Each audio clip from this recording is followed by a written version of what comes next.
Assalamualaikum warahmatullahi wabarakatuh. Perkenalkan, nama saya Titin Winarti. Saya CGP Angkatan 6 dari Kabupaten Majalengka. Kali ini saya akan mewawancarai 3 kepala sekolah yang ada di Kecamatan Jatitujuh sebagai bukti tugas saya, yaitu pada tugas demonstrasi konseptual modul 3.1 pengambilan keputusan berbasis nilai-nilai kebajikan sebagai seorang pemimpin. Selamat menyaksikan. Assalamualaikum Waalaikumsalam warahmatullahi wabarakatuh. Mangga kumaha? Hatur nuhun Bapak. Terima kasih banyak Bapak sudah bersedia saya wawancarai. Iya. Untuk tugas saya, untuk tugas demonstrasi konseptual modul 3.1. Ya.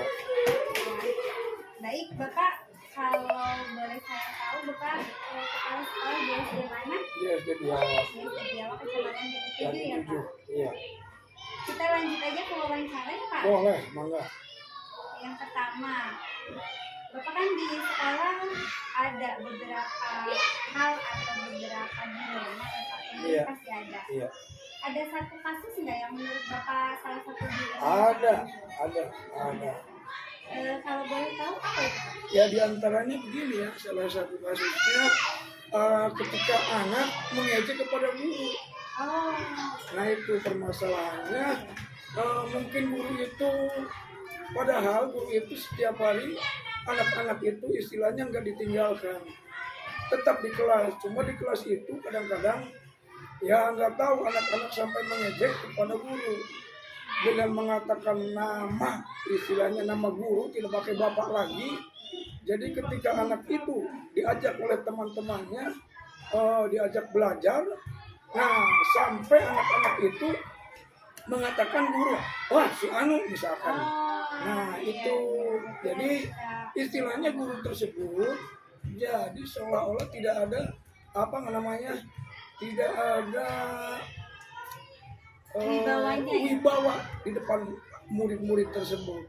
Nah sehingga kami sebagai kepala sekolah mendengar anak berbicara seperti itu, ya gimana pembelajaran mau masuk kepada anak kalau sementara anak itu mengejek kepada guru.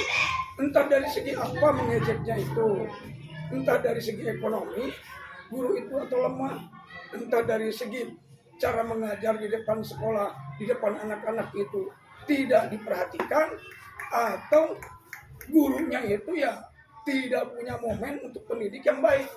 Nah begitu, itu permasalahan saya.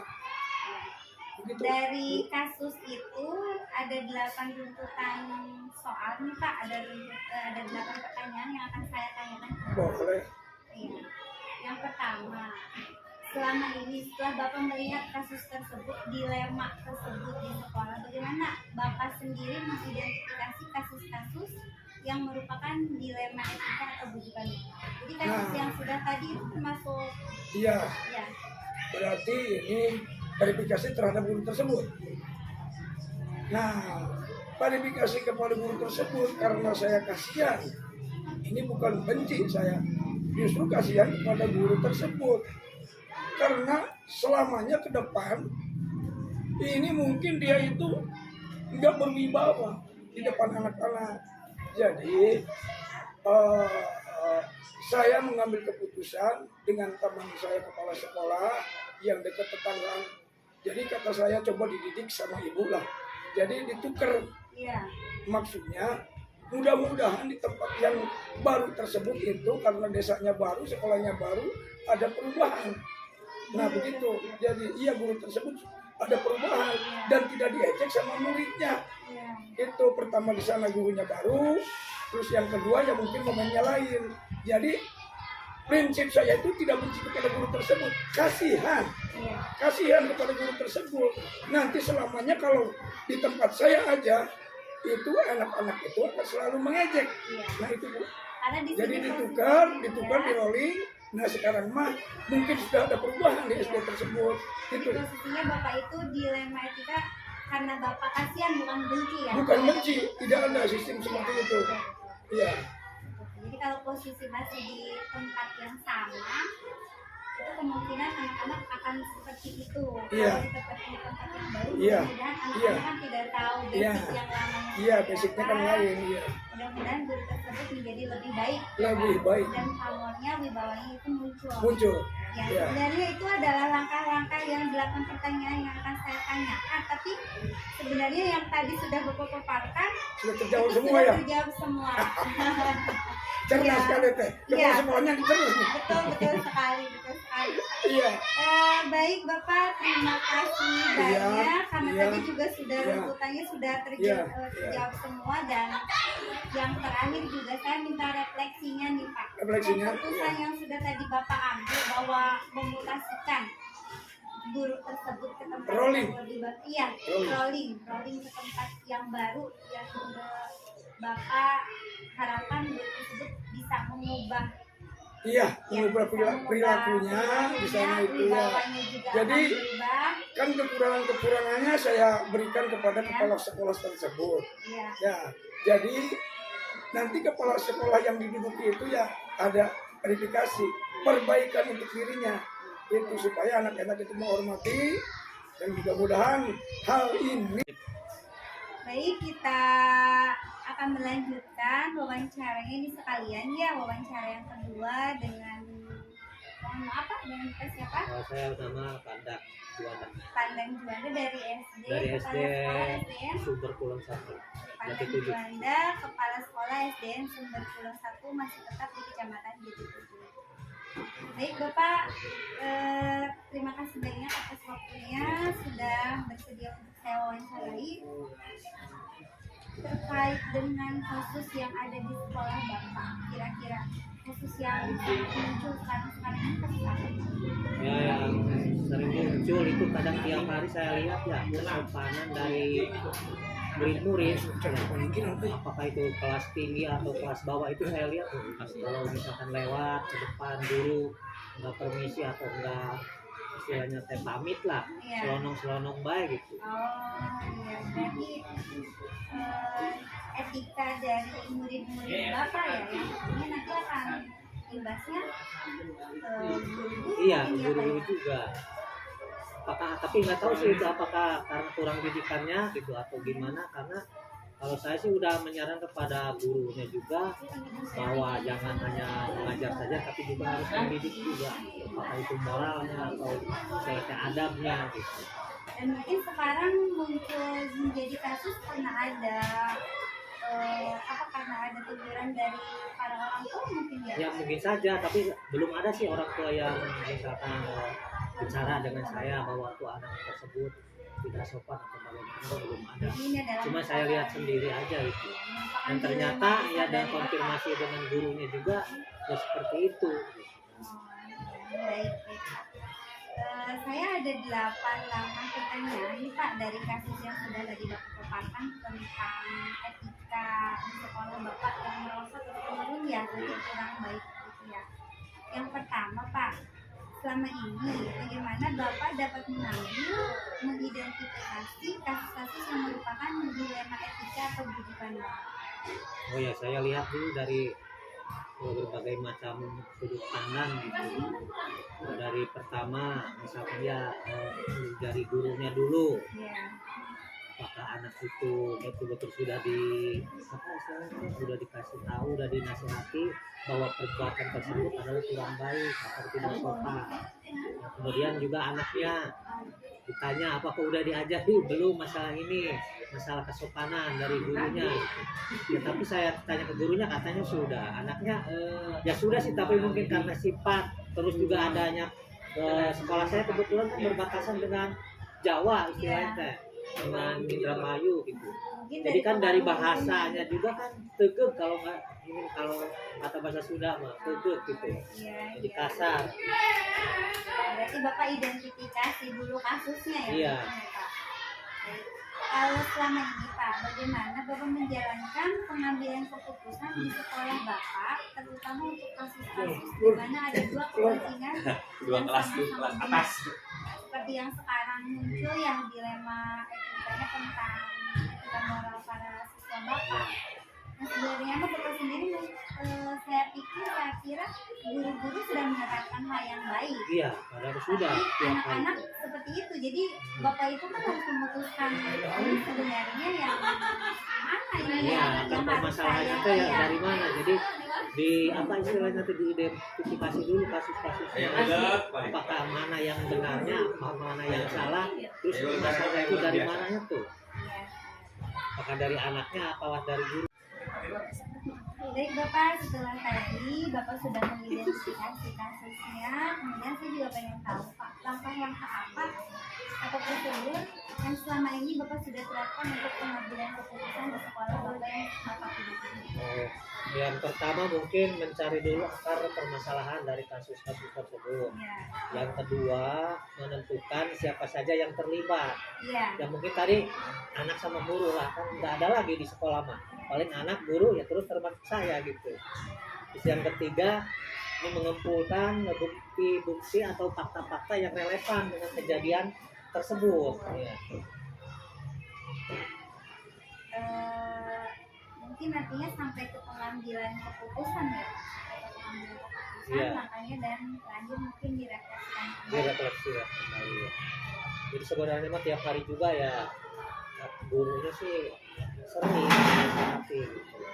Tapi sih tidak semua anak ya Anak-anak beberapa ada beberapa mungkin yang istilahnya masalah di rumahnya atau di mana kan tanyakan seperti itu, ada yang dokon tak apa gitu. dan itu adalah merupakan akar permasalahannya Iya. ya sebenarnya. Baik Bapak, untuk pertanyaan yang keempat, hal-hal apa saja yang selama ini Bapak anggap paling efektif dalam pengambilan keputusan? Jika tadi kan Bapak sudah menjawab dengan pertamanya menganalisis kasusnya dulu ya Pak, terus menerapkan langkah-langkahnya. Kemudian saya juga ingin tahu Pak, yang paling Bapak anggap efektif itu hal-hal yang seperti apa? Untuk penyelesaian Iya. maksudnya ya, untuk penyelesaiannya ya saya panggil aja sekalian lah anaknya tersebut ya, dibawa ke kantor, sekalian dipertemukan dengan gurunya juga. Karena itu udah merupakan salah satu pengambilan untuk kebaikan bersama Iya, ya Pak, supaya kita ketahui sebenarnya apa dari permasalahan. Nah, iya. Baik.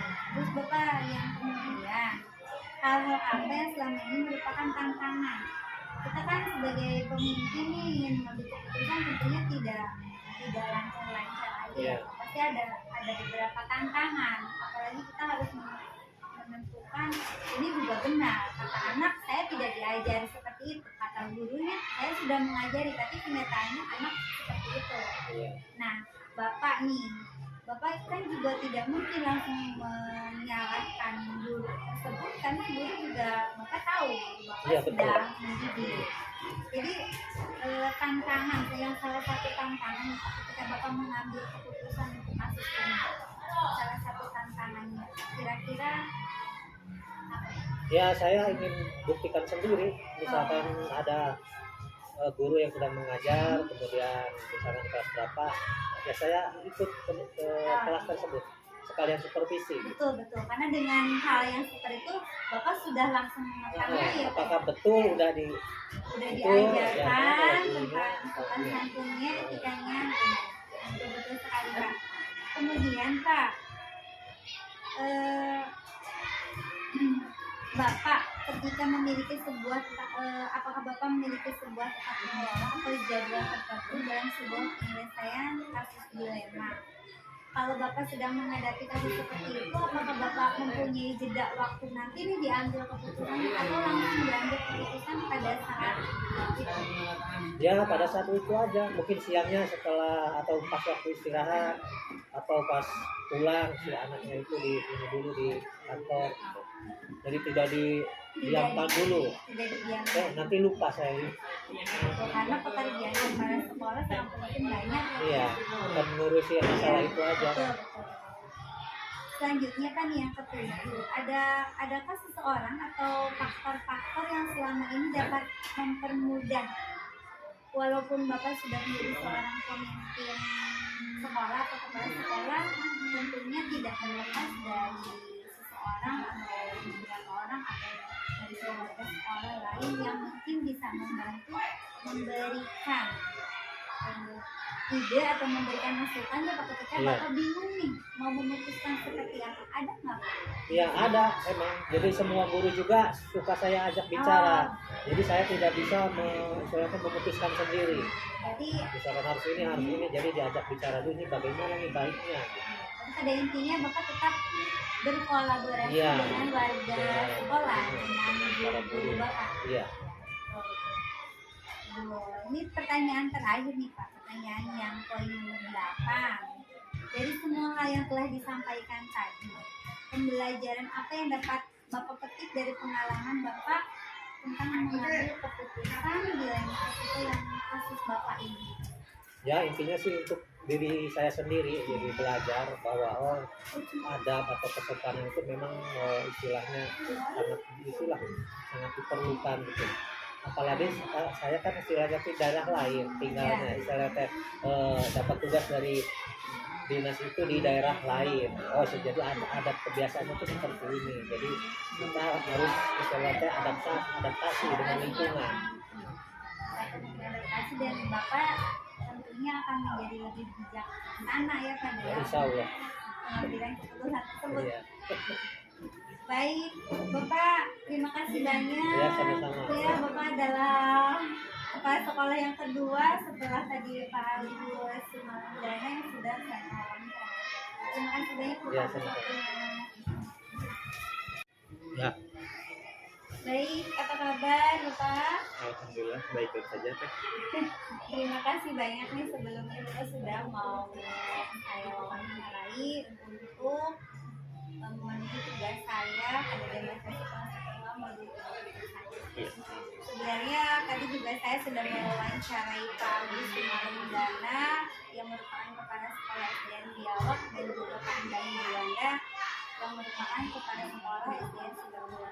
Dan sekarang Bapak mohon diperkenalkan. Ya, nama saya Anti Sutisna, kepala sekolah SD Negeri Babajura, Kecamatan Desa 7, Kabupaten Majalengka. Ya. Terima kasih banyak ya Pak atas waktunya. Baiklah sebelum ke pertanyaan mengenai mengidentifikasi kasus-kasus di daerah kita ataupun di pemerintahan, saya mau menanyakan ada nggak kasus yang selama ini atau akhir-akhir ini muncul yang merupakan salah satu dilema buat Bapak untuk diambil? Ada. Kebetulan ada ya. Ada.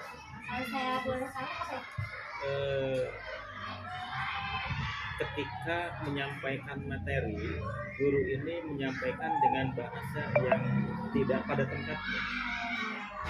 Contohnya menggunakan kata-kata yang kasar, sehingga anak itu bukannya menyerap ilmu yang disampaikan, tetapi ketakutan dengan bahasa yang Oh iya, disampaikan. artinya guru tersebut bukannya menjelaskan dengan tata krama atau menjelaskan sebagai dia apa ya komunikasi pedagogiknya ya Kak. Iya. Justru dia malah menerapkan sesuai dengan keinginannya Betul. sehingga anak bukannya mengerti. Iya, malah ketakutan, sulit mencerna materinya. Dan itu merupakan dilema etika yang sekarang Iya, Bapak sulit untuk memutuskan betul. langkah apa yang harus kita ambil. Seperti itu. Baik Kak. Baik itu kasusnya. Saya mau dari kasus tersebut saya ingin memberikan 8 pertanyaan. Siap. Silakan. Pertama, selama ini bagaimana Bapak dapat mengidentifikasi kasus-kasus yang merupakan dilema etika atau budaya?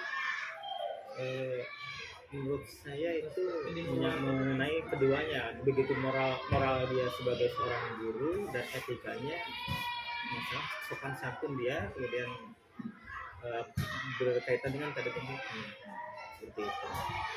Kemudian Pak, pertanyaan yang kedua, selama ini bagaimana Bapak menjalankan pengambilan keputusan di sekolah Bapak, terutama untuk kasus-kasus di mana ada dua kepentingan yang sama-sama Bapak anggap benar dan Bapak harus mengambil salah satu. Iya. Yang pertama saya ambil langkah mengingatkan dan menekankan kepada guru tersebut supaya memberikan penyampaian materi atau di dalam KBM-nya itu dengan menggunakan bahasa yang baik, tutur bahasa yang baik, kemudian dikurangi bahasa-bahasa kedaerahannya. Biasanya yang muncul dari bahasa kasar itu dari bahasa daerahnya. Bahasa daerah yang tapi bahasa daerahnya bukan yang Bukan yang sopannya. sopannya, ya. Itu yang dimunculkan bahasa daerah yang kasarnya.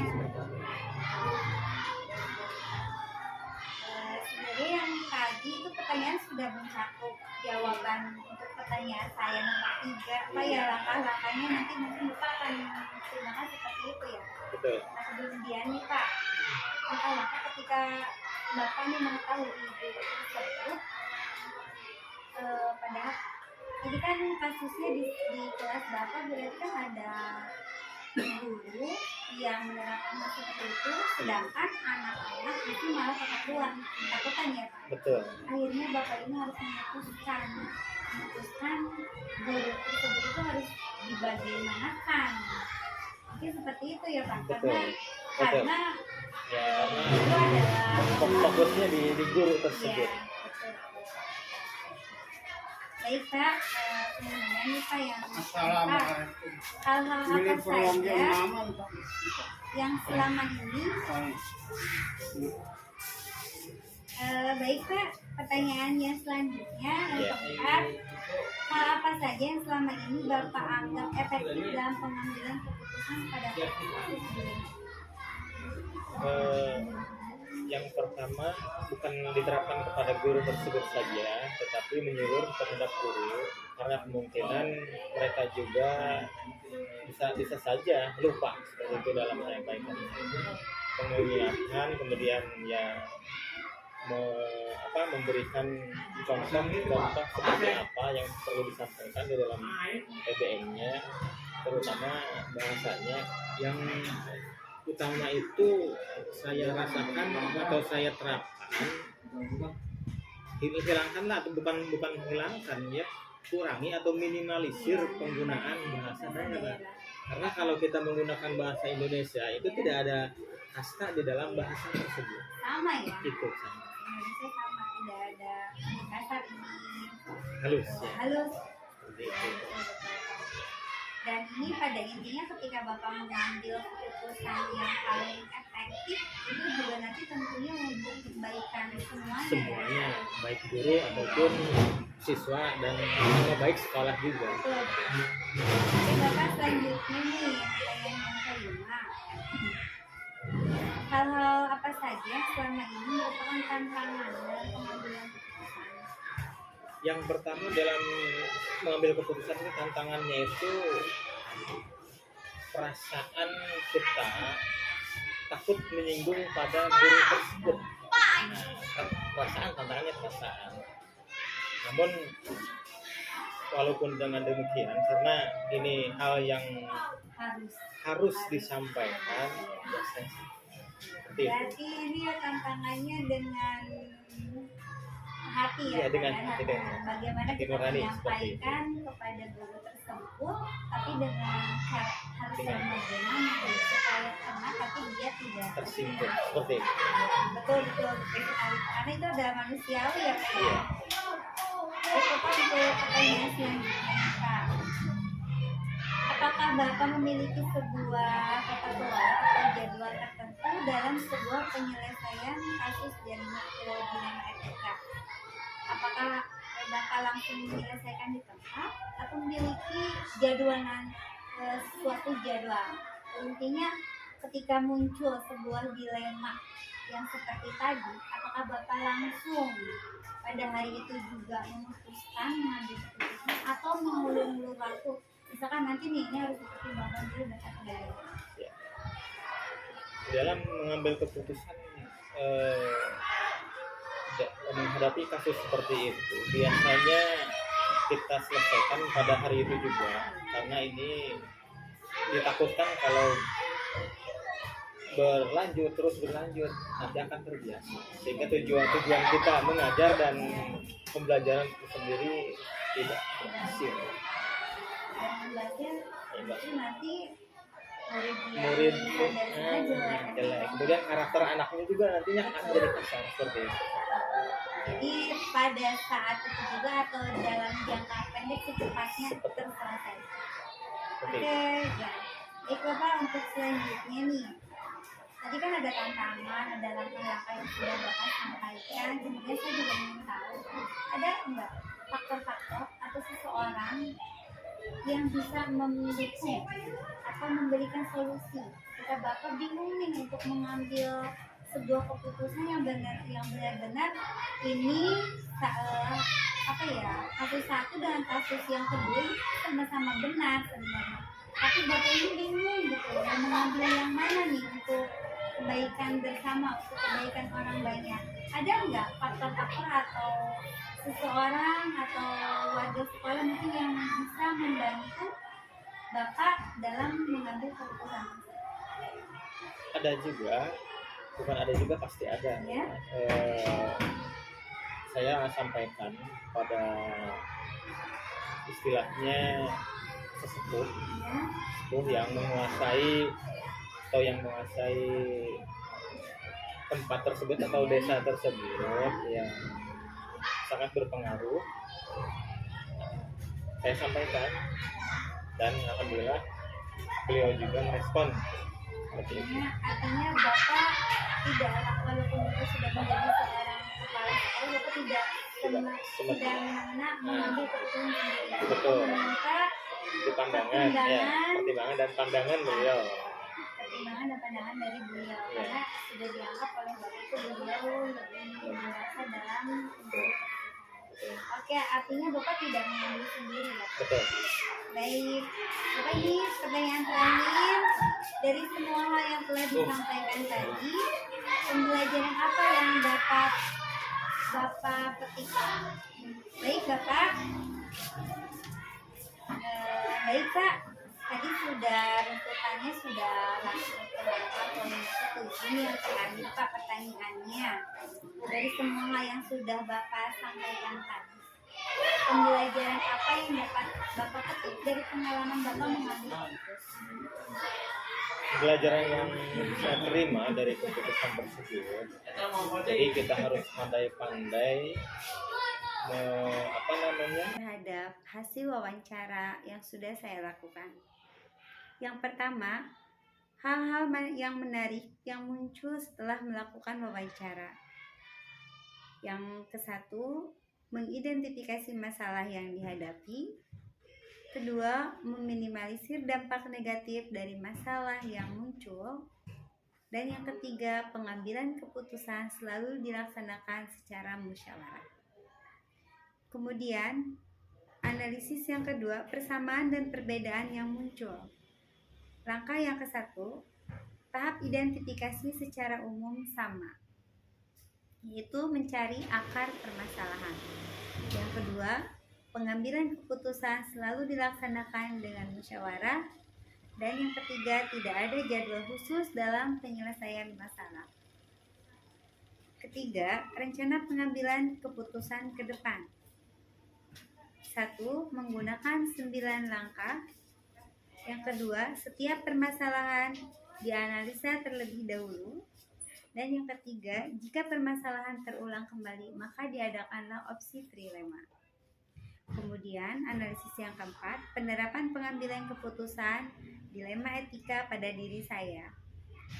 Jika dilema etika itu terjadi pada diri saya, maka saya akan 1. Mengidentifikasi masalah yang terjadi.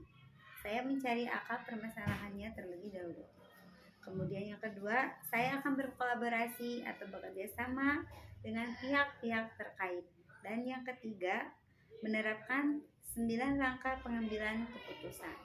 Demikian, terima kasih banyak.